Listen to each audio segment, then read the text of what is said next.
বাগেরহাটের চিতলমারীতে মাইশা টাওয়ার নামের একটি ৫ তলা বাণিজ্যিক ভবনে ভয়াবহ অগ্নিকাণ্ডের ঘটনা ঘটেছে।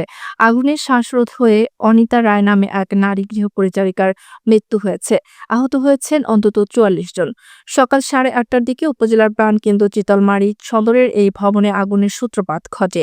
প্রত্যক্ষদর্শীরা জানান, আগুন লাগার পর ভবনের বাসিন্দা ও ব্যবসায়ীদের চিৎকারে স্থানীয়রা দ্রুত এগিয়ে আসে।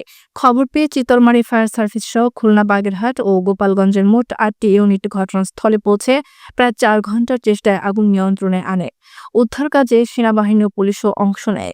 আগুনে ভবনের নিচতলায় থাকা এমআরএম ফ্যাশন সহ বেশ কয়েকটি ব্যবসা প্রতিষ্ঠান সম্পূর্ণ পুড়ে যায়। তৃতীয় তলায় থাকা সুস্বাস্থ্য ও পরিচর্যা ক্লিনিকের রোগী সহ আহত হয়েছেন ৪৪ জন। ভবনের দ্বিতীয় তলায় অবস্থিত ব্যাংক শাখাগুলোর বড় কোনো ক্ষতি না হলেও এখনো ব্যাংকের নিয়ন্ত্রণ নিরাপত্তা বাহিনীর হাতে রয়েছে। নিহত অনিতা রায় ছিলেন ওই ক্লিনিকের মালিক ডাক্তার তাপসের গৃহপরিচারিকা। তার বাড়ি চিতলমারী উপজেলার শিবপুর কাটাখালী গ্রামে। ভবনের মালিক মোহাম্মদ আনিসুর রহমান বর্তমানে প্রবাসে ব্রুনাইয়ে অবস্থান করছেন। আগুনের খবরে অসুস্থ হয়ে পড়েছেন বলে জানিয়েছেন তার বোন রুমান আক্তার।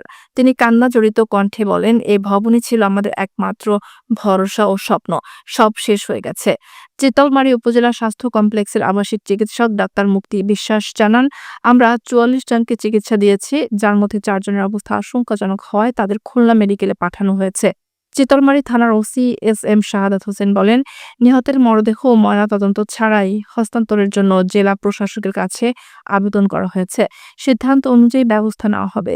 ফায়ার সার্ভিসের সহকারী পরিচালক মোহাম্মদ আবু বকর জামান জানান, আগুন নিয়ন্ত্রণে আনতে ৪ ঘন্টা সময় লাগবে। প্রাথমিকভাবে ধারণা করা হচ্ছে, নিচতলার একটি পোশাকের দোকান থেকে বিদ্যুতের শর্ট সার্কিট থেকে আগুনের সূত্রপাত হয়েছে।